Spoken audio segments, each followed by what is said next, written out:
जय मरी माता दोस्तों, स्पिरिचुअल ध्यान चैनल में आप सबका फिर एक बार स्वागत है। आशा करता हूँ माता मरी कृपा आप सब पर बनी रहे। आज मैं आपके लिए फिर से एक जानकारी का विषय लेकर के आया हूँ।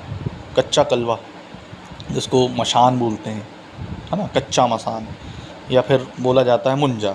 ठीक, हर भाषाओं में, बोलियों में उसको अलग अलग रखा जाता है। छत्तीसगढ़ी तंत्र हो, चाहे ग्रामीण तंत्र हो, कोई भी एक ऐसा तंत्र हो, आपने देखा होगा ये सारी चीज़ें किसी से नहीं बची हैं।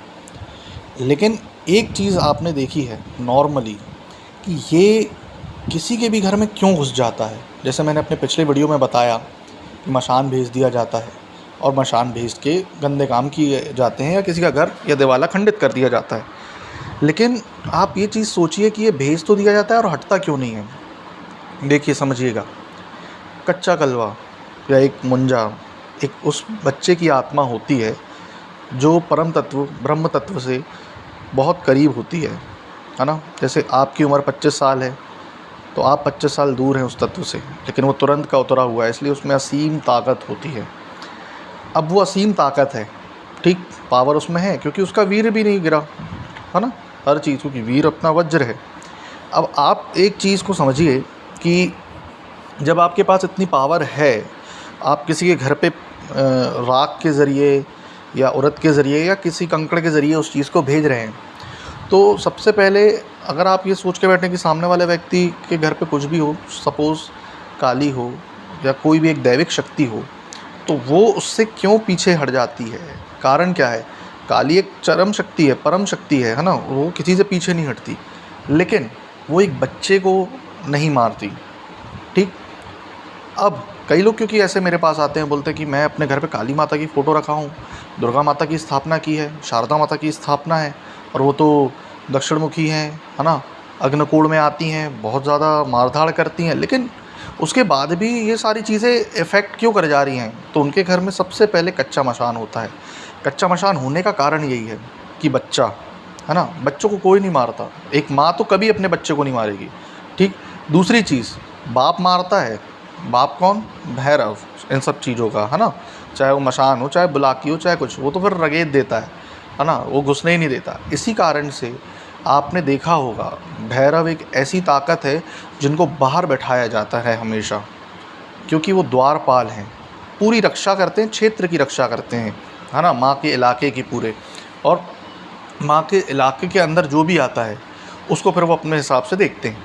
यही कारण है कि आपने देखा होगा कि जितने भी बड़े बड़े तीर्थ स्थान हैं, उन्होंने हमेशा रक्षा की है भैरव ने, एक माँ शक्ति की, है ना, क्योंकि सबसे बड़े बच्चे तो वही हैं, और वो इतने बोलना चाहिए ज़िद्दी हैं भैरव, कि वो अगर अपनी अड़ी में आ जाएँ तो वो तो किसी को नहीं छोड़ते। तो रीज़न यही है कि मशान क्या है। मशान आपने देखा होगा काफ़ी सारी चीज़ों से बनाया, उठाया और उसके घर में फेंक दिया। तो कच्चा कलवा यही करता है। कच्चा कलवा को अगर हम ये समझें कि अगर वो छोड़ दे किसी को, तो नहीं। और दूसरी चीज़, हाँ, कई बार ये भी होता है कि अगर कच्चा कलवा इतना तेज़ होता है कि अगर आपके पास जैसे गंगाराम अघोरी भी हैं या कोई भी एक ताकत है, अगर वो सही तरीके से सिद्ध नहीं है, तो आपके घर को तहस-महस कर देगा। लोग यही करते हैं, है ना। करते क्या है, जैसे बच्चे की बॉडी आई, अब उसमें काफ़ी, उसमें देखा होगा आपने कि दूध से या थूक से लपेट कर, ये करके वो करके, ये सब कुछ नहीं करो, है ना। कच्चा कलवा सिद्ध करना है, दारू ले लो बस, है ना। उसमें वो उससे प्रेत योनि का है, बहुत जल्दी सिद्ध होगा। पितृ योनि की शक्ति है, बहुत जल्दी सिद्ध होगी, है ना। तो ये सारी चीज़ें क्या हैं, इन लोग यही करेंगे। अब करना क्या है, कच्चा कलवा करते कैसे हैं सिद्ध, ये बात आप समझिए पहले। आप बोलते हैं शनिवार रविवार, कभी भी कोई ऐसा खरा दिन पकड़ो, ठीक, खरे दिन में, या फिर पुष्य नक्षत्र में पकड़ लो। पुष्य नक्षत्र हर महीने एक बार आता है, ठीक, अभी कुछ दिन पहले निकला। अब उस नक्षत्र में आप वहाँ की मिट्टी भी अगर ले आओगे, है ना, उससे काम करना चालू करोगे, तो भी वो सिद्ध हो जाएगा, क्योंकि उसका पैटर्न ही अलग रहता है। लेकिन कच्चा कलवा करने के पहले आपके गुरु से आपको परमिट लेना होगा। कच्चा कलवा करने से पहले आपको खुद पर भैरव बंधन डालना होगा। कच्चा कलवा करने से पहले आपको काली का स्मरण करना होगा, एक दैविक शक्ति का स्मरण करना होगा। भैरव जी तो कंपलसरी हैं। भैरव बंधन इसलिए कंपलसरी है उसमें, क्योंकि जब आप सिद्ध करने बैठोगे तो वो अटैक करेगा आप पर। जैसे मिसाल के तौर पे, फॉर एग्ज़ाम्पल, मैं एक व्यक्ति को यक्षिणी करवा रहा था, उसको यक्षिणी भी इफ़ेक्ट कर रही थी, कहाँ पर? सीने पर चुभती थी। अब कई लोग बोलते हैं सो गैस बन रही, ये है वो है ना। लेकिन आप ये सोचो दिन भर व्यक्ति जूस, फल, सफ़ेद कच्चे फलों पर ज़िंदा है। फल खाने के बाद कभी गैस नहीं बनती।